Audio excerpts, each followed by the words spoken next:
Good morning. We'll get this all together. I want to welcome everyone to our April League of Women Voters meeting. It's great to see so many people here today. We wish we had this kind of attendance for all of our meetings. From the beginning, the League has been an activist, grassroots organization whose leaders believe that citizens should play a critical role in advocacy.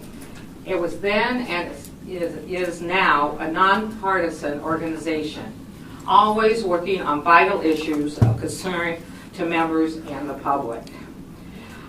Sometimes people think men are not welcome, but we do have members. Men are members of our League as well. I often like to call the League of Women Voters the League of Informed Voters. The League was founded in Chicago in the 1920s, and we are proud to have our national convention in Chicago this year in late June and July. So I'm sure you will hear more of the League in the news this year. As this is a regular meeting, first we have a couple of business items. Some of you may have seen on the chairs, our annual meeting is May 8th at the Midlothian Country Club with the book dramatist Jenny Riddle performing the book Capital Dames. We also hold a basket raffle that is our only fundraiser of the year. It's not too late to donate a basket for items such as gift certificates for a basket. Tony Wister is our chair, but you can give items to Shar, who's up there in the corner. We belong to the Cook County League, which is holding its annual meeting May 14th in Chicago. Details is in your last newsletter. I attended last year for the first time and found it very interesting. I want to thank fellow area league members who are attending today. Some came as far as Evanston to show their support. If you wish to join our league, we have a pamphlet for you to take with it. Gail is holding it up. And also, if you need to register to vote, we can help you with this. I know people say you can do it anywhere, but my one little story is I recently moved. My husband and I both went to change our address on our driver's license. I changed my address to vote, got that all taken care of. He did not. They didn't treat him the same way. We just had different people. So he thought he went home and he was registered, but he wasn't. The odd thing is that we did vote in 2 different locations due to that. But we still own a house in Orland and we live in Lamont. So anyway, we did vote. And I also want to thank all of our board members who came early today to help up with setup and hospitality. And I do want to plug our website, Palos, Orland, LWV.org, where you'll be able to find a video of today's meeting. Also, you could watch the video of last month's meeting about marijuana. I have just a couple housekeeping things. Bathrooms are just outside the meeting room in the hall on your left. Please turn off your cell phones. Everyday leagues across the country hold forums for candidates and forums on issues while maintaining civility and order. We will continue that tradition today. No disruptions or incivility or shouting of remarks will be permitted. You will be asked to leave. We are asking you, if you have questions following our speakers' presentations, Gail and other people have them. Please hold up your hand if you need a card, and you can write your question. All we do is that we screen them for clarity or if they're duplicates, because we don't want to have the same question over and over. Now to get the show on the road. As all of our general meetings are to educate so we can learn on various topics, today's program's purpose is to learn about advocating for gun violence protection. First, when we were planning this meeting, we contacted our local source, Mary Klonowski, who is the League of Women Voters Illinois issue specialist, who knows all things legislative in terms to approaches to reducing gun violence. Mary is a member of the LaGrange Area League Currently, she is co-president. She's been program chair, voter registration, you name it. Also been on the state board doing the same things, and she's been a league member for almost 50 years. Please welcome her.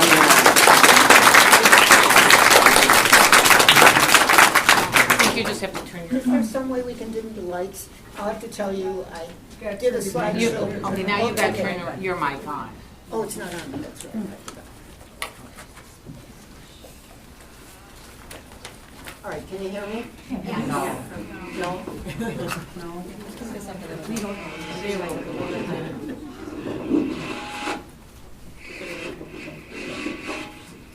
Can you turn the other mic off, please?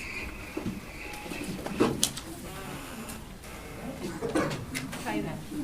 Okay, is this better? Yeah. Okay. I have to use my teacher voice, I guess, because I'm a retired teacher. Well, first of all, thank you all for coming, and I'm especially thrilled to see these young people from high school, because if I run into any technical difficulties,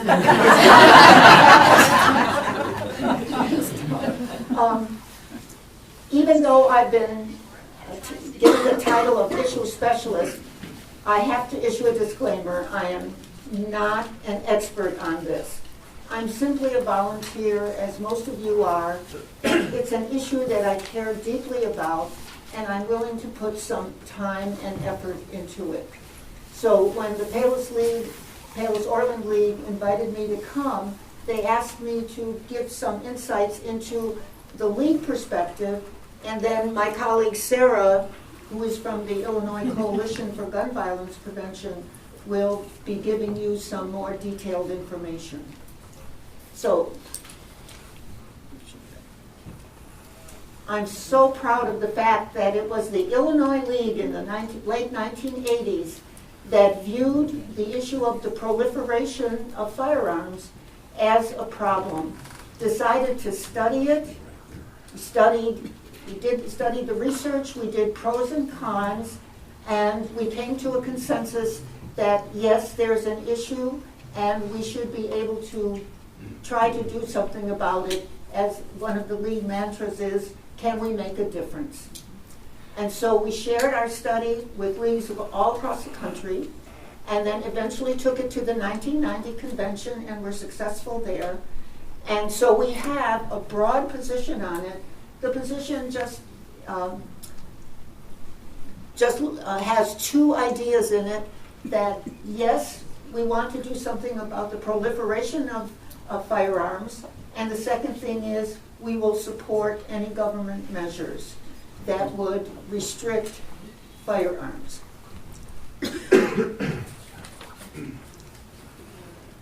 But how do you translate a broad position into something very specific?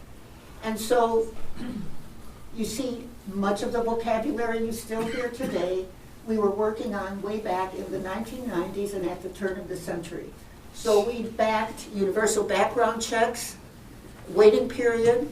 I have to say something about the two statements on handguns and assault weapons. As tragic and horrific as the massacres that occur from assault weapons are, actually there are more homicides per year from handguns than from assault weapons. Of course. And two other, oops. Oh, I missed something. No, you're there. Oh, there it is, okay. And we favor closing the gun show loophole. If you go to gun shows in certain states, you can buy a weapon without having any background check. And we also support licensing procedures in states. And of course, recently, this has been on the news so much. So currently, we support gun dealer licensing in the state of Illinois, banning multiple magazines, removing guns from people with mental disturbances. We back what we call the lethal violence order of protection, and I think Sarah will talk more about that. It's like what some states call the red flag legislation. Banning bump stocks is the result of the Vegas shooting, the higher minimum wage Florida shooting, improving mental health reporting, as a result of last year's Sutherland Springs shooting. So I just want to make a comment about the Sutherland Springs shooting. If you recall, the young man who was a Marine had mental issues, and he was discharged from the Marines, but the Marines neglected to report that to the federal database. And then Congress got involved, and it found out that a lot of states are not keeping the database current either. So they decided to pass legislation called Fix NICS. NICS is the National Instant Criminal Background Check. And so they introduced a bill in the Senate in November 2017. They put it in committee, and it's languished there. There's been no action since then. Funding for gun violence research is one of the most important things we can be doing right now, because we don't know what works and what doesn't work in this country. And so if we can support with federal funding, because that would be probably the most effective way, then we can find out and gather data to find out how we can approach this problem in the future. There are also some misconceptions about this ruling in 2008. So what I'm gone into is now some information that has come up since the 1990s that further, I feel, affirms the league position. And the case arose in Washington, D.C. It was Heller versus Washington, D.C. At the time. D.C. had a regulation that said if you had a firearm in the home, it had to be unloaded, and it had to be either disassembled or it had to have a trigger lock on it. The Supreme Court ruled that that was unconstitutional. However, Justice Scalia, one of the most conservative justices on the Supreme Court, wrote the majority opinion, and it clearly states, quote, "The right to bear arms is not unlimited," unquote. And he also wrote that we can honor longstanding prohibitions. There were prohibitions by states and municipalities that felons and mentally ill should not possess firearms. You cannot carry a firearm in school, government buildings, things like that. I also want to address the statement that says the only good way to stop a bad guy with a gun is a good guy with a gun. This combined analysis of 15 different studies done just 3 years ago was published in the New England Journal of Medicine, a very prestigious publication. And it found the following. If you have firearms in a household, the circumstances that somebody, and in most cases it's either a family member or a friend, will be killed by the firearms are twice as likely compared to households that do not have firearms in them. Now, this is not to say that there aren't legitimate reasons for having a firearm in the home. It's just that if you do have it, understand the risks that are involved. Another risk is that if there's a firearm in the home, suicides increase 5-fold. Now, the stand your ground laws were something that were tried. It seemed to make sense that if we would allow private citizens to arm themselves and then to confront people who appear to be a threat to them or who appear suspicious, that the rate of gun violence would go down. But these same studies showed that in Florida and other states that adopted stand your ground laws, that the homicide rates actually went up. So this graph shows the correlation between states that have very weak regulations, and some of them have no regulations at all, and the number of gun deaths that occur per 100,000. And so on the right, in the upper right-hand corner, are the states that have little or no regulations. On the lower left-hand corner are states with more serious regulations. And you see Illinois isn't quite up at the middle. Can you find it? Mm-hmm. At any rate. And we get a lot of bad press. Yeah. But there are regions in the country which have more serious per capita homicides than even in Illinois. I wanted to share this with you. This is very recent. Lurie Children's Hospital has undertaken a research program. It's called the Illinois Death by Violence Reporting System. So it's focused on the state of Illinois. And when I saw this, I was so taken back by it, I thought I'd like to share it with you. The blue are deaths from homicides, from various ways of violent deaths occurring. I don't know if you can read it. This is from hanging, strangulation, suffocation, from poisoning, and others like opioid overdoses and stuff. The red are suicides. The blue are homicides. You can see that firearms are the cause of a dramatic rate of violent deaths compared to the others.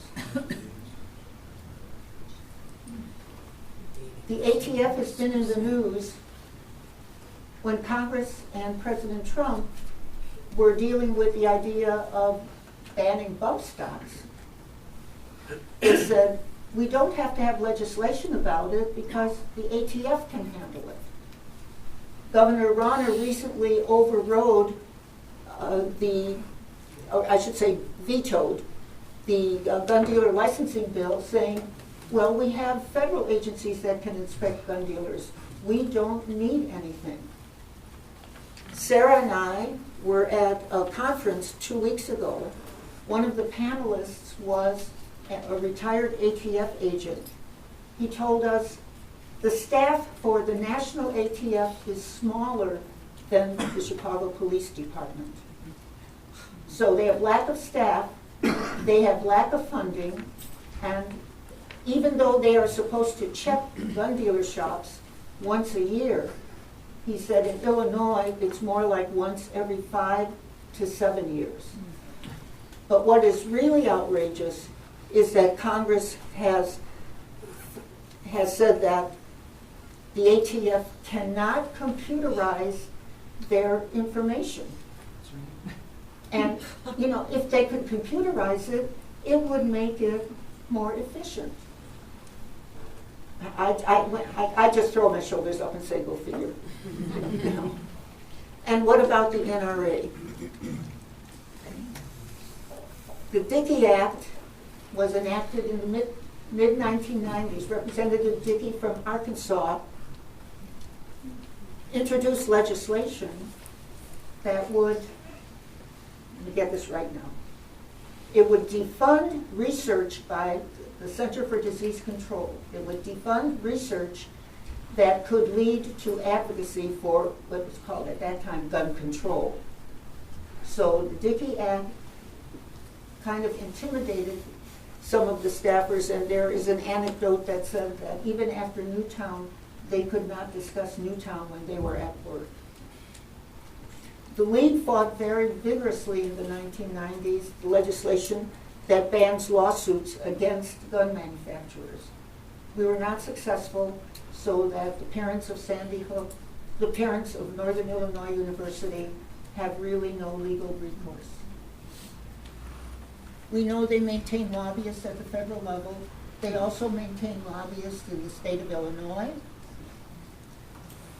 And we know that they use a lot of money to influence elections, but that's... The microphone is off. You can't hear that off.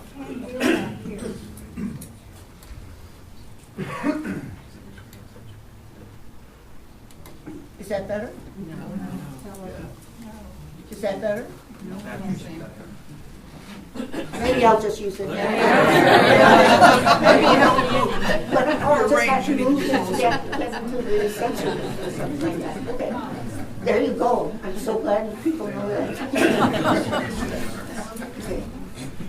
But really, I read an article that said the most influence that the NRA has is. I'll try this side. Is this side any better? It's the NRA doing that to you. I think it's somewhere near your microphone. Yeah. Yeah, it just maybe. Or is it plugged in against it because you're jacking mine off?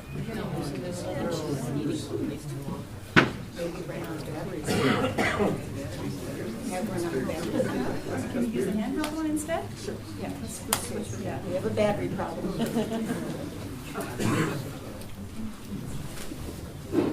There you go. Is that better? Yeah. Okay. So let me just reiterate that in addition to being able to put a lot of money into elections, to influence elections, that they are very good about motivating their members to call legislators. If you talk to your Illinois legislator, if you talk to your congressional legislator, when there is a bill that, can you hear me? Okay. When there is a bill concerning gun violence, okay, maybe it's the way I'm holding it. I'll hold it this way. Okay, when there is a bill concerning gun violence, they get tons of phone calls. Now, the NRA has 5 million members. The population of the United States is 330 million. And I'll show you a slide that tells you that most of the citizens in the United States favor stricter gun regulations. So I don't like to deal with the issue of the NRA. As a matter of fact, I've gone to hearings in Springfield and in the city of Chicago, and it's interesting when you go to a hearing, at least in Chicago, all the people who are pros sit together on one side and the cons sit together on the other side. I don't know why that happens.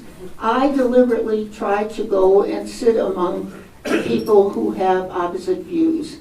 I think it's important that we get to know one another as individuals so that we can rise above this us versus them mentality and see, can there be some common ground that we can work on when it comes to reducing gun violence in our country. So I think our job is, how can we mobilize most of the citizens in our country to make the phone calls? And if you have any good ideas, let's talk about them after the program.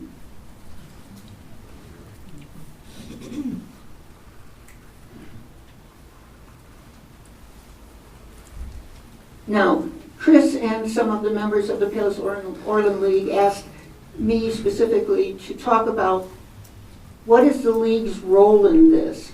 We are not a single issue organization. Representative Mary Flowers said and that you cannot approach the issue of gun violence without looking at the big picture of violence.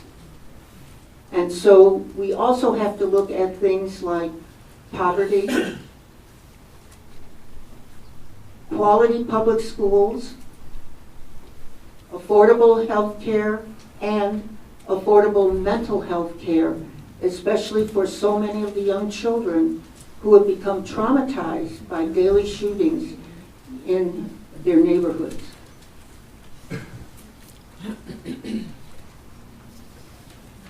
So if you're a League member, you know, just from January, the 1st of January alone, I should have written it out, I'm sorry. TFA means a time for action. So you get an email that is a time for action. It describes the bill. It tells you whether to support or to ask your legislator to support or oppose it, and it gives you a couple of paragraphs on why the bill matters. And so we've had all of these just from January, and guess what? There have been like 3 times as many from the number of other issues that are also important that surround the issue of violence. So, how does a multi-issue organization respond? If we were a single-issue organization, let's take the gun dealer licensing bill. It was introduced in the Senate. It goes to a Senate committee for a hearing. If we were a single-issue organization, we would immediately alert our members. But we have to be more cautious because we are aware of the fact that there are other times for action in the mix. So what I do is I go to ILGA, which is Illinois General Assembly.gov, and you can track legislation. I wait until the bill is on its 3rd hearing, because then it has a good chance of being called to the floor and debated and voted on. Well, what about emergency legislation? Sometimes you only get like 48 hours for a witness slip. We do have a system in place to expedite that. The coalitions for any type of public action are the most effective ways to get the job done. And that's why I invited Sarah to come and join this program. When you get a time for action, we often ask you to schedule an interview in the district offices of your local legislator, whether it's in Illinois or in Congress. You not only develop a relationship with your local legislator, but if that local legislator is kind of on the fence, you can glean valuable information. You can ask that legislator, what is it about the bill that you don't like? And you can get that information back to our issues co-chairs, and then we talk to the coalition and find out, can we tweak the bill somehow to be able to get that legislator on board to vote the way we would like them to vote? Hey, this is a democracy. And so we have the right to be able to influence our legislators in that way also. So as you're looking for ways to combat gun violence, it's not only join the league or join other organizations, but it's also respond to the times for action. That's really important. And schedule interviews with your local legislator. We maintain Facebook and Twitter, and right now when the General Assembly is in session, you'll find a host of legislation being passed in April and May. And so I'm posting things maybe twice a week at this time, and then of course other times of the year it's not as frequent. What else do I do besides doing the TFAs? This is not an official League of Women Voters function, but a number of us were concerned enough about this issue that a little over a year ago we decided we would meet via telephone conferences once a month. So we have participants from practically all the states in the union, and here's how the monthly teleconference works. For the first few minutes, we get an update on federal legislation from the Center for American Progress, which is a nonpartisan group also. We're careful. We value our nonpartisanship. Then we'll have a speaker. We've had a speaker from Gifford's Trend Watch.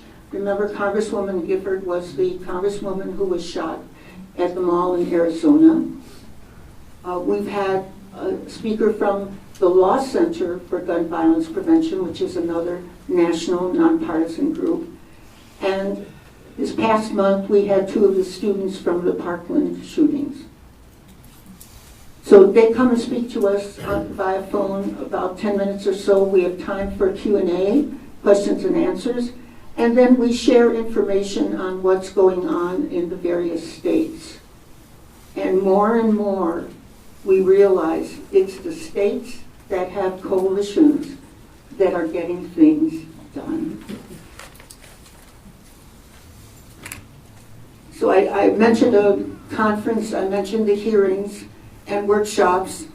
I also write monthly reports which are accessible through the e-news or website, and then I have to consolidate those into an annual report.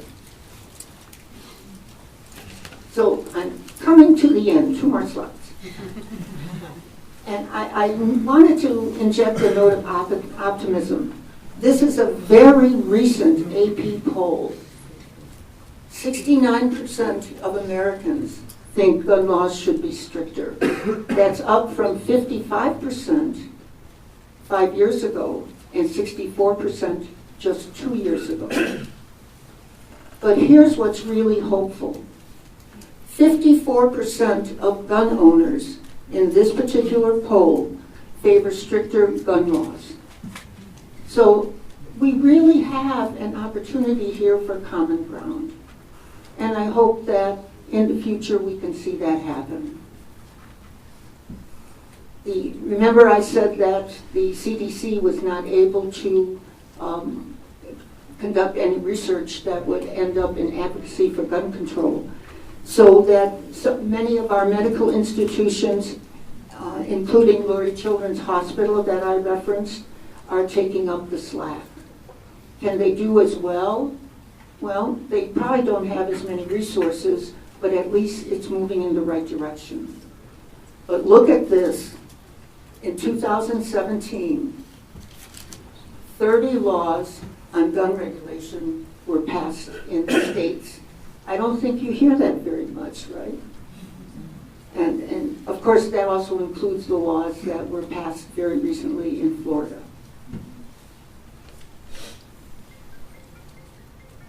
So what is the League doing now? Were any of you League members at the February issues briefing? We had a panel from, yes, I don't know if you happened to go to the panel on that was presented by this group from Lurie Children's Hospital, the Illinois Death by Violence Reporting System. They are doing research, they're gathering data. They were very eager to come and talk to us because we're usually the boots on the ground. And what they wanted to do was just show us some of their preliminary work. They expect their work for the first part of their study to be done in the late fall. And for those of you who are League members, we will inform you when they tell us that our League work, that their first part of their study is done, and you can invite them to come and present a program. And what's really exciting is they have hired the first ever epidemiologist to study the trends in violent deaths in Illinois, including deaths by gun violence. More and more we see articles about gun violence as a public health crisis, and we're following those. But here's another thing you can do. Does your community have a lot of open land? If it does, I encourage you from League to have 2 or 3 people go to your village administrators and ask them, does Palos Heights, does Orland have an ordinance in place for regulating any gun dealer shop that may come to you and ask for a permit to open? There are a lot of very responsible gun dealers in Illinois. And we can put you in touch with some of the model ordinances that already exist so that you can help your village administration through the process. We recently formed a Google group. It's a closed group for League members. Our goal is to encourage League members to share information. As a matter of fact, Chris from your League has already sent me something, and I asked her to post it on the Google group. It was something I had not seen. I told you I'm no expert. And so I've not seen, and we can be sharing information with one another. And our goal is also to have a League member represented in the Google group from all of the about 40 leagues in the state of Illinois. And so I think we'll learn that our experiences here in metropolitan Chicago are probably very different than the league members in maybe central or southern or western Illinois, and we need to learn from one another. I'm proud to be your liaison with the Gun Violence, Illinois Coalition for Gun Violence Prevention, which is now a good segue into introducing Sarah.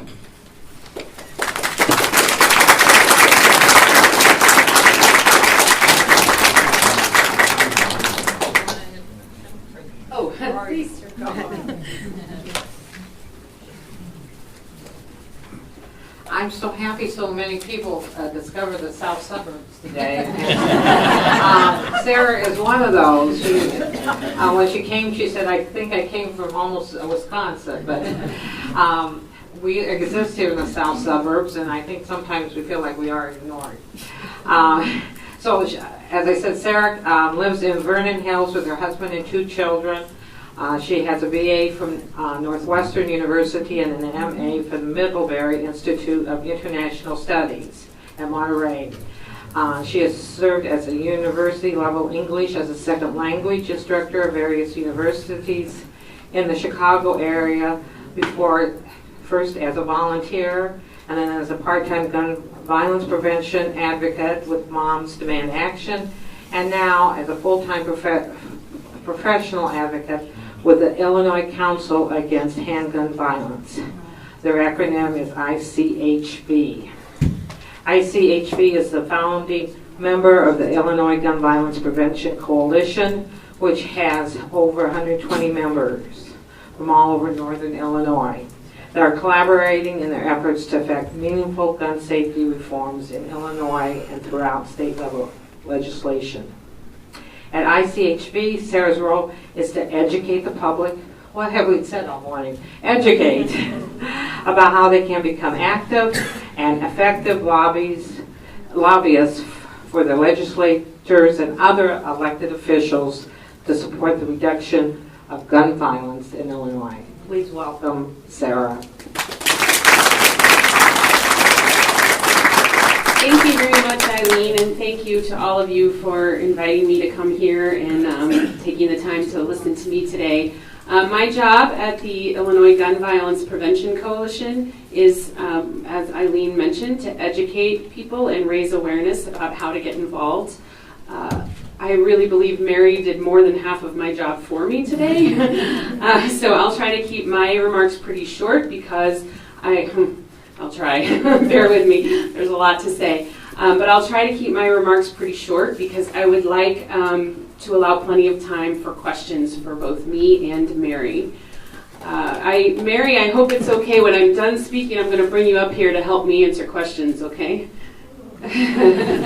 Trust me, she's a great source of information. So I'm going to speak in a few minutes. After I make some general opening remarks, I'm going to speak in a few minutes specifically about Senate Bill 1657, gun dealer licensing, and I will hopefully get a chance to answer any questions you might have about that bill. But before, in order to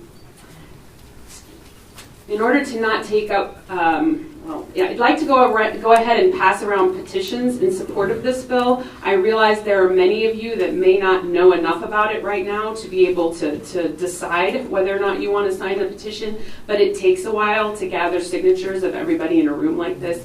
So I'd just like to get started. If you don't feel comfortable signing for whatever reason, of course you should just pass it on to the next person.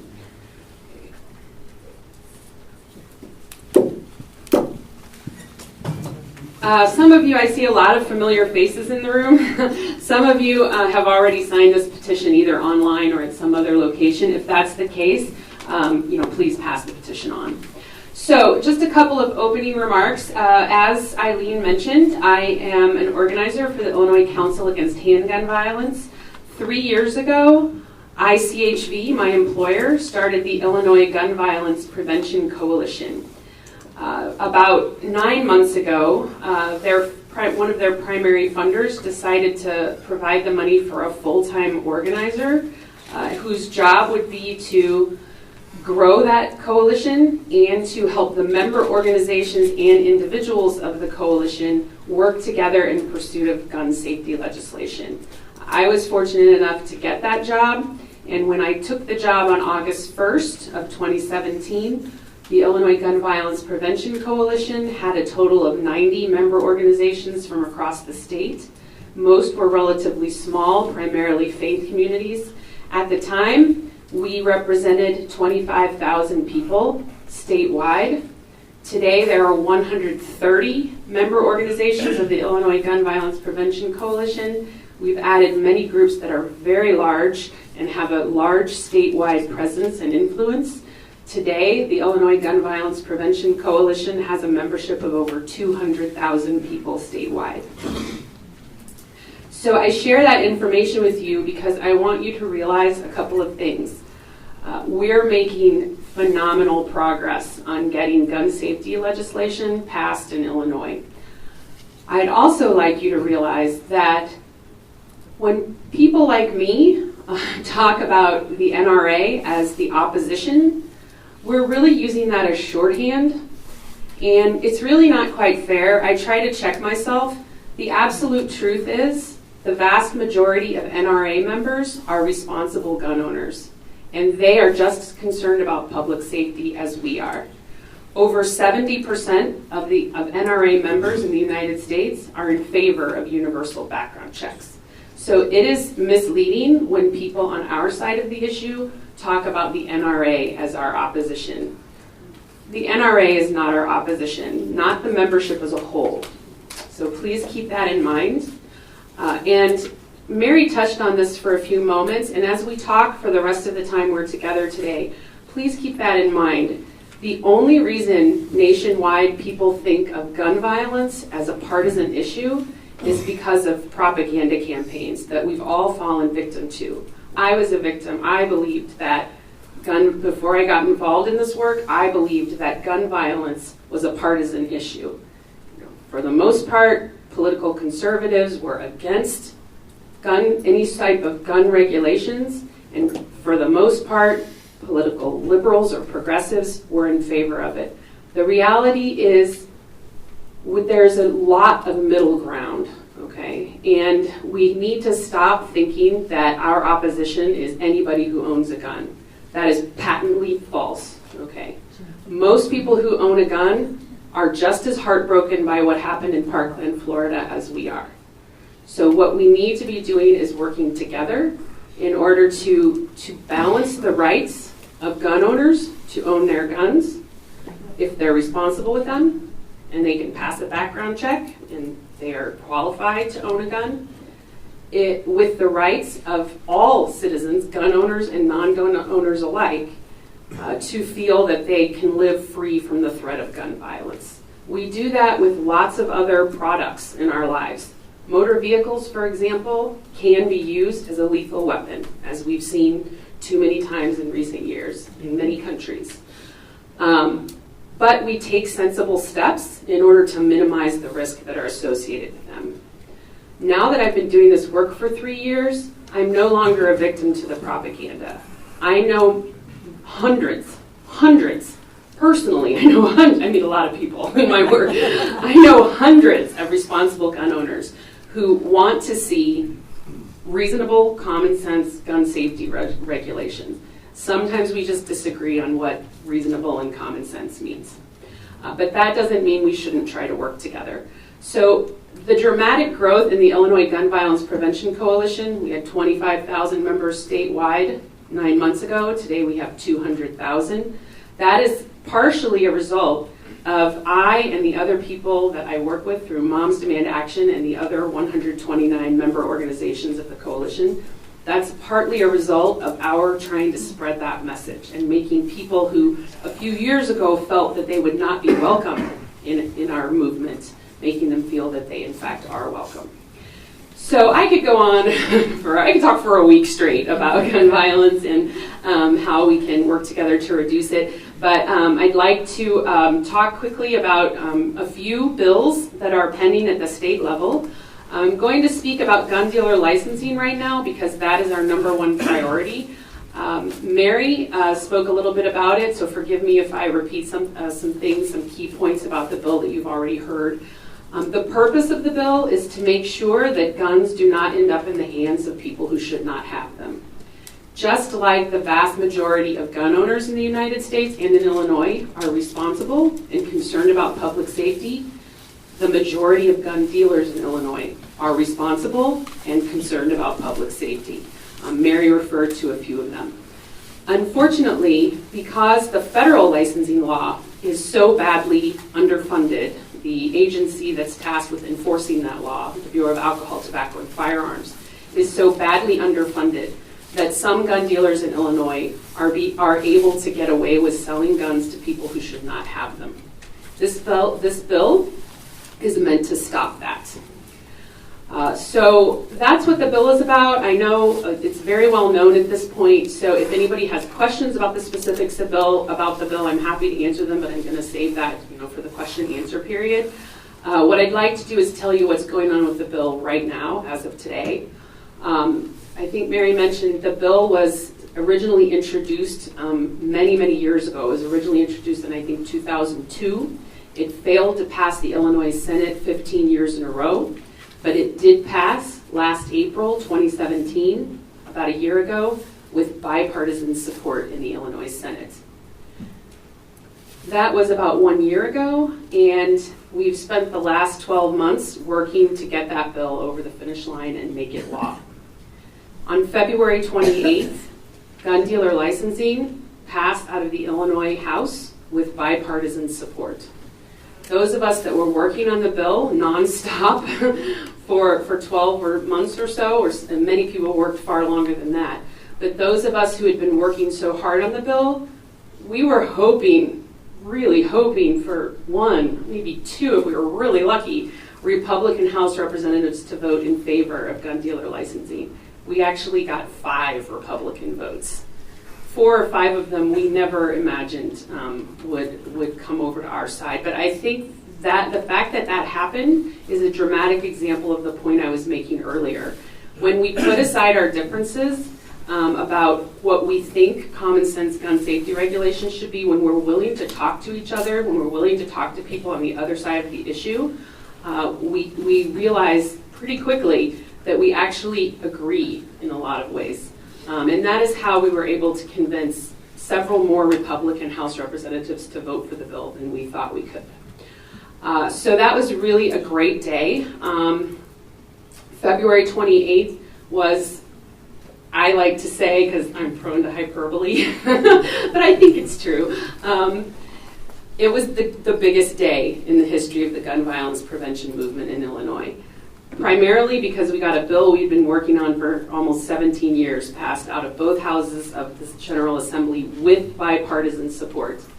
But there were also 4 other bills that moved that day, February 28th, in the General Assembly. And in a few moments, I'm going to tell you how you can take action on all 4 of those bills. I'm going to pass out some handouts that you can use. But I want to finish telling you the story of gun dealer licensing. So on February 28th, gun dealer licensing, as I said, passed the House with bipartisan support. And 6 days later, Governor Rauner vetoed the bill. So after 17 years, the bill was vetoed. After 17 years of hard work, my personal opinion, and the opinion of many people who've been working on this issue for decades, this bill for 10 years or more, is it was a politically motivated decision because he felt that if he did not veto the bill, he might lose the primary election. And if you paid attention to the primary election results, you might have noticed it was quite close.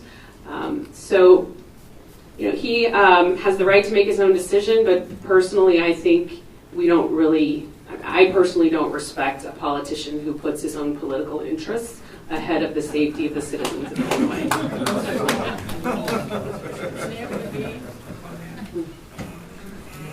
So that is the story with gun dealer licensing right now. The bill has passed with bipartisan support. I'd like to point out in his remarks when he, right after vetoing the bill, Governor Rauner said, "I don't like this bill because it doesn't have bipartisan support." Well, I was there when it passed the Illinois House with 5 Republican votes. And I was watching on C-SPAN, whatever the channel is, when it passed the Illinois Senate a year ago with bipartisan support. So I really think that was a very misleading comment on his part. It definitely does have broad support. In fact, 85% of the citizens of Illinois are in favor of gun dealer licensing and seeing it being passed into law. 71% of the constituents of districts who are that are represented by our key legislators, the ones who have not yet made up their mind whether or not they will support the bill. Last week, the Illinois Gun Violence Prevention Coalition and GPAC did a poll in those key districts and found that 71% of these split districts, those split on this issue, 71% of the citizens of those districts are in favor of the bill as well. So it's really not true that the bill doesn't have bipartisan support. This is a bill that most of us can agree on, and it will have an immediate effect on reducing the 40% of crime guns confiscated from crime scenes in Illinois that come from Illinois gun dealers. So what we're asking people to do today is sign the petition that's being passed around. We're asking everyone to contact both their Illinois state senator and their Illinois House representative and ask them to vote yes on an override of Governor Rauner's veto of gun dealer licensing. And again, just like with the petitions, please make a personal decision. If you are in favor of the bill, please sign the petition. Please also take one of these call sheets. This makes it very easy for you to contact your Illinois state senator and your Illinois House representative and ask them to vote yes in favor of gun dealer licensing. There's even a script on the sheet, so you can just read it. You don't even have to plan what you're going to say in advance. So I'm going to pass these around. Take one if you are in support of the bill.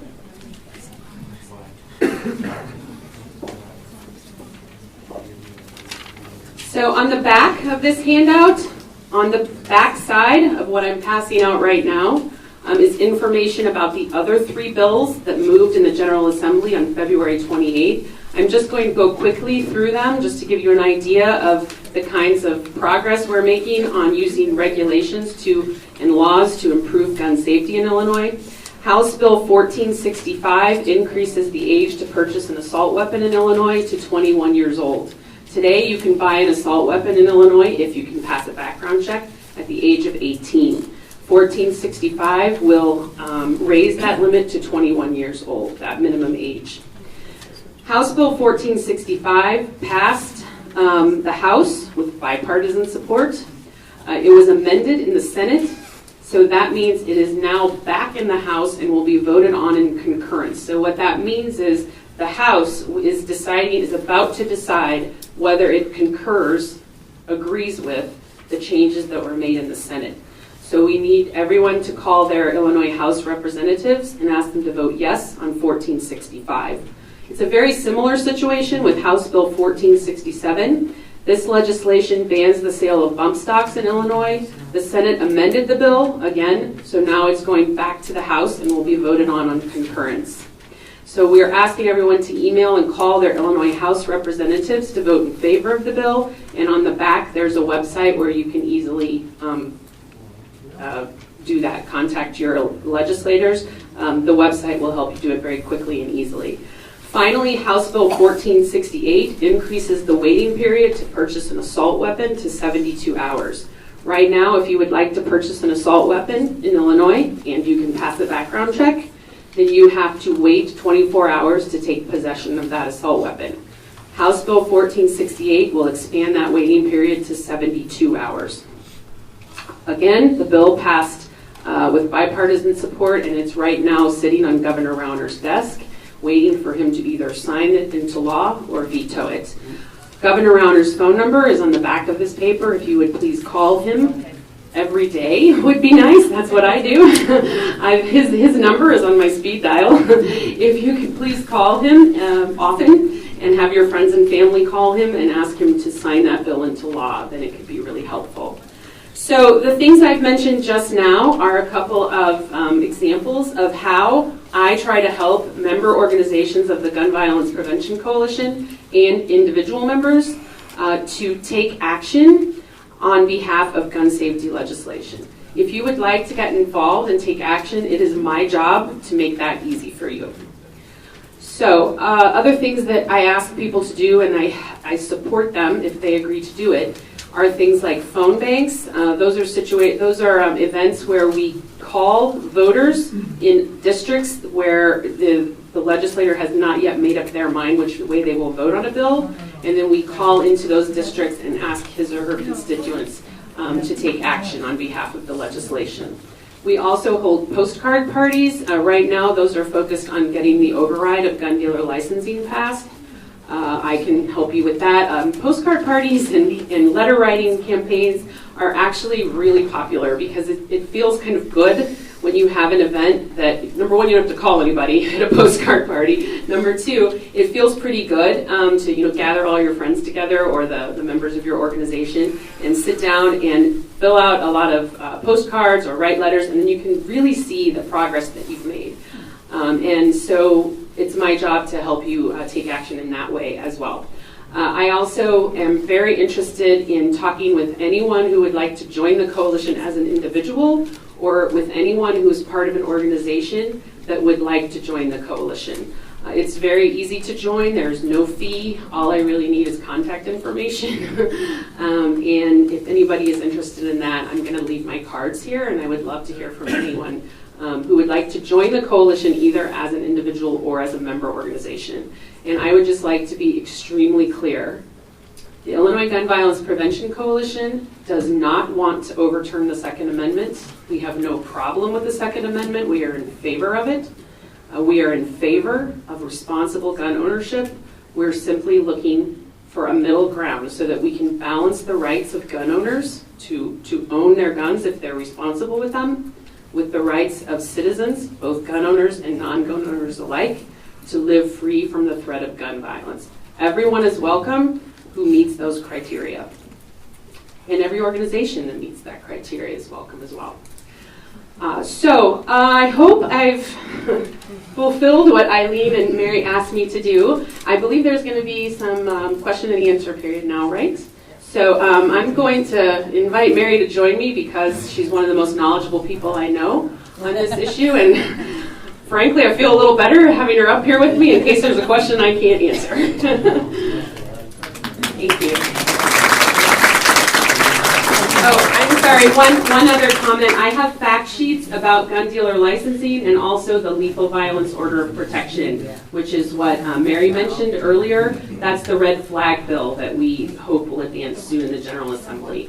So I have fact sheets about those. I'm going to leave them on the counter here by the coffee machines.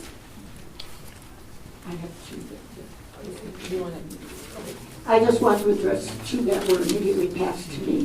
One is, do you fact check the statements? The information that was published in the New England Journal of Medicine, I assume, since I trust their information on their cancer research, on heart disease research, that I would trust the information they post on gun violence research. The second one has to do with the chart showing that deaths is wrong. As a 2015 study shows, the whole USA has 3.8 per 100,000 population. That would probably be the average. And the point of the chart was that if you live in the states that have few or no gun regulations, you will have a higher per capita rate. If you take it in the aggregate, then the statement probably is, I'm sure with the World Health Organization, would be correct.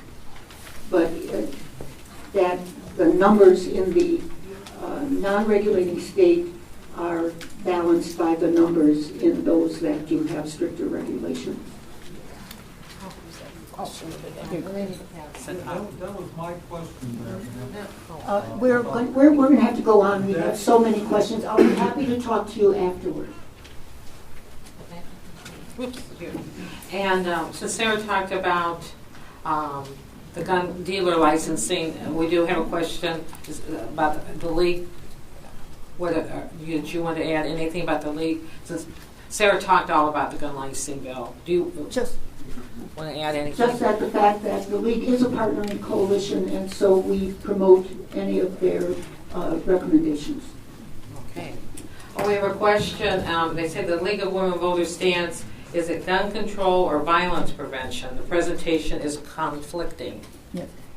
We used to use the phrase gun control back in the 1990s when it was brand new. But then we realized as more information came up, as more medical institutions were instituting studies and stuff, that the problem is broader than just controlling guns. The problem is how you approach gun violence prevention from the issue also of poverty and jobs and education and healthcare. So that's why we changed. And what would you like the Illinois Rifle Association to know about the League of Women Voters in light of some of the comments that were made on Facebook this last week, like maybe we should stay home and do the dishes, and they were a little sorry that they gave us the women the right to vote. Well, I would like to invite the Illinois State Rifle Association to consider joining us on common sense gun regulations, because as Sarah said, and as the research, the Associated Opinion poll showed, I know you have members who are responsible gun owners. There have been 11 gun shootings in schools since January 1st of this year. I know that members of the State Rifle Association have children in school. I think that so many of you probably would like to see more done for our public safety. We have a question that both of you may answer. What holds the United States back from taking action to curb mass shootings like European countries and Australia have done? Congress. One of the things that I've learned in the 3 years that I've been an advocate for gun violence prevention, please keep in mind, those of you that are just beginning to learn about this issue, I was exactly in your place just 3 years ago. I've learned so much, and one of the things that I've learned is that at the federal level right now, the most that we can do is play defense on increasing the safety of U.S. citizens when it comes to gun violence. By play defense, what I mean is at the federal level, the most we can do is work to defeat, and we often do succeed at defeating bad gun bills. And when I say there are bad gun bills and there are good gun bills, and my definition is a bad gun bill is a bill that will have that will impact all of us by decreasing our safety in a culture where gun ownership is widespread. A good gun bill is one that will increase our safety as citizens living in a society where there's widespread gun ownership. So at the federal level, we can only play defense. We can only work to defeat bad bills. And the reason for that is because for over 20 years, 30, close to 40, our opposition on this issue, and I would just like to repeat, it's not the NRA. It is a small percentage of the leadership and the membership of the NRA, not the organization as a whole. For decades, the opposition on our issue has systematically worked to put elected officials in Congress who will support their agenda, which is relaxing gun safety regulations. The reason they want to relax gun safety legislation is because their philosophy is, and again, I'm talking about the opposition, not the NRA as a whole. Their philosophy is, and they have a right to their opinion, I just don't happen to agree with it, but their philosophy is that our society will be safer the more guns we have on the streets. I actually believe the opposite. But the reason they want gun laws and regulations in place that relax gun restrictions is because then they can sell more guns. Okay, I don't happen to agree that that's the best way to build a safe society. So at the federal level, the opposition on our issue has used both the carrot and the stick to get what they want out of congressional representatives and senators. At the state level, for the most part, I don't mean this literally, but generally speaking, at the state level, our opposition uses only the stick. So what I mean by the carrot and the stick is the NRA, the opposition, the small percentage of the NRA that is our opposition, they have a great deal of money, right? And it comes primarily from the Russians, as we now know, and from the firearms manufacturers and the ammunitions manufacturers. So they have a great deal of money, and there are only two ways to make change in politics, and that's with money or people. And those of us on this side of the issue, we don't have money, but we have people. The NRA, the opposite, well, no, actually this is true. The NRA has a national membership of 5 million people. That's what they say their membership is. Moms Demand Action alone, which please keep in mind is only one of the 130 gun violence prevention organizations that are part of the coalition in Illinois. Moms Demand Action alone, which is only one organization that's active at the national level working in support of gun safety legislation. Moms Demand Action alone has 5 million members. And we're growing all the time. The day before Parkland, there were 12,000 Moms Demand Action members in Illinois. Today, there are almost 50. Please let that sink in for a moment. 3 years ago, Moms Demand Action had a membership in the northern suburbs of 2. Today, Moms Demand Action has 5,000 members in the northern suburbs. And that story is being repeated everywhere all across the country. We, both Moms Demand Action and the gun violence prevention movement in general, are growing at a dramatic pace on a daily basis, and every time there's a high-level mass shooting, such as the one that happened in Parkland, our numbers soar. So what I'm here to tell you is, please join us if you haven't already, because we are going to get to a point in this country where responsible gun owners and those of us that would like to see common sense gun regulations in place, we're going to reach a point where we can agree, and we're going to create a safer society. I'm afraid I didn't fully answer the question. I'll try to wrap up. This is where I start to get long-winded. So at the federal level, the opposition on our issue uses both the carrot and the stick. So they give federal representatives and senators in Congress money if they vote the way they want them to. And if they don't vote the way they want them to, they use the stick, which means they wage relentless negative campaigns against them, and they fund primary challenges, that sort of thing. At the state level, for the most part, I don't mean this absolutely literally, but generally speaking at the state level, our opposition uses only a stick. And what that means is, for the most part, they don't give a lot of money to state level candidates, our representatives and senators in the Illinois General Assembly, but they do use the stick, right? So in answer to the question, which was like 10 minutes ago now, sorry, but in answer to the question, what needs to change is we need to do something about the fact that most of the members of Congress are not working for gun safety legislation. They're working to relax gun safety restrictions on firearms. The truth is the pendulum has just swung too far in that direction. Nobody in our movement, at least movements that I'm a part of, nobody in our movement wants to see the pendulum swing all the way to the other side. We don't want to repeal the Second Amendment. We don't want to take any guns away from responsible gun owners. We want the pendulum to stay right here in the middle, where common sense gun safety regulations live.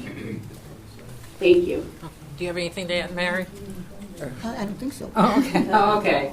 I failed to acknowledge the number of students that are here today, and I really want to commend you for getting up on a Saturday morning and becoming an educator. So we have a question, I think, that might have come from one of our students. How can it be said a person less than 21 years of age does not have the maturity to possess a long gun, yet that a minor has the maturity to choose to have an abortion without a parent's consent?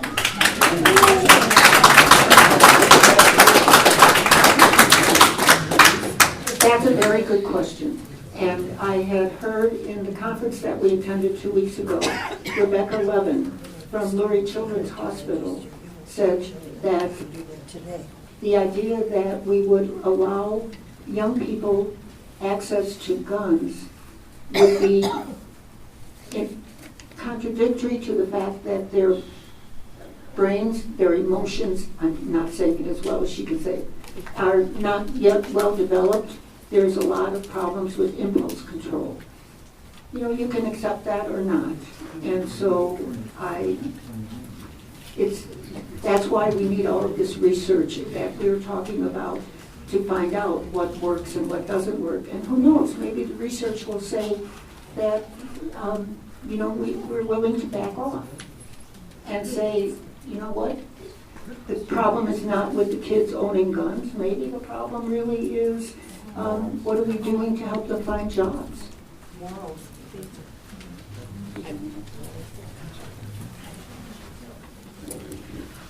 Why is your focus on firearms and not the person who is committing the crime? A lot of people do not obey. Recently, I heard somebody from the Cook County State's Attorney's Office, a lawyer who's a prosecutor, and she said, we can usually find the first point of sale. We know where it ends up because we're working with the criminal. But there's so many transactions in between. So the question was, it's hard to prosecute and incarcerate a person who will claim, well, it was just a crime of passion. We were in an alcohol rage and stuff, and I saw that gun on the sidewalk. I don't own that gun. That's pretty So, yeah. So that's why, in my opinion, we need universal background checks, which means every transaction from the point of original sale to even private transactions have to be recorded so that we can help our prosecutors be more successful in getting criminals off the streets. Maybe Sarah could try? Yeah, I would like to make a comment about that. First of all, we are concerned about addressing the people who are committing the crimes, and there are lots of laws on the books that try to prevent people from committing crimes. That's just not what this bill happens to be about. So no one bill is going to solve the entire problem. This isn't a zoning regulation. Like, it's not a question that's very simple. Should a McDonald's go in on the corner across the street from my house? This is gun violence, which is one of the most complex issues of our time, and it has a great deal of multiple causes and multiple effects.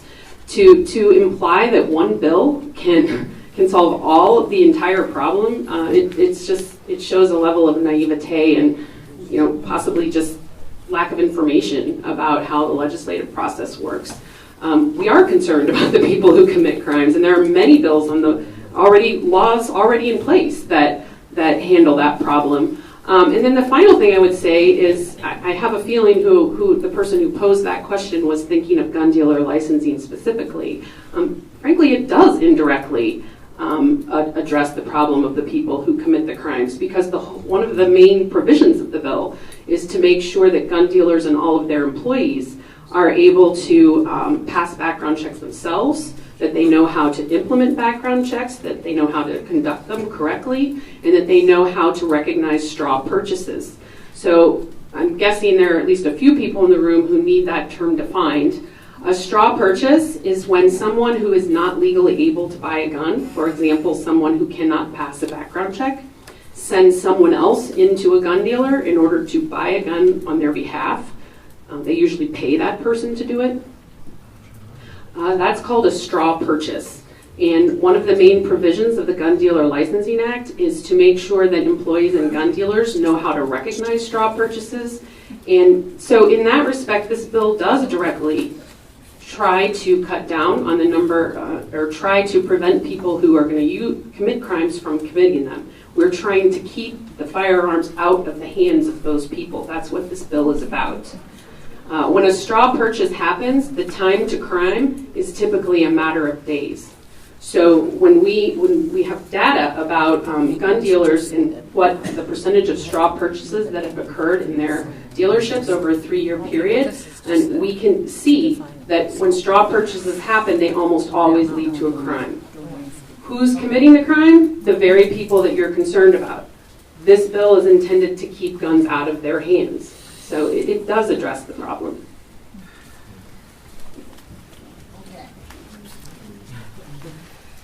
Okay, I see by the clock we've gone past our 15 minutes of questions. I know, we could be here all day. I do want to thank both of our speakers for your presentations today.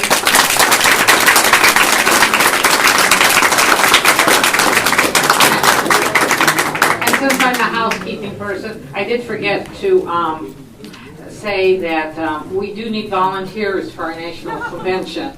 So I've sent out the link for how to do that, so try to remember to do it. I think you'll enjoy it. And somebody said about registering to vote. Joan back by the window.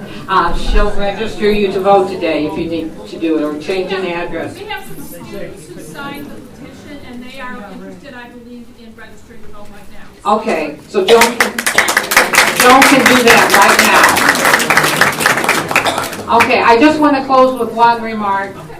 Henry James had 3 rules for a good life, and 1 is to be kind, 2 is to be kind, 3 is to be kind. But my 4th one is to be informed, and thank you for being here today for a civil discussion.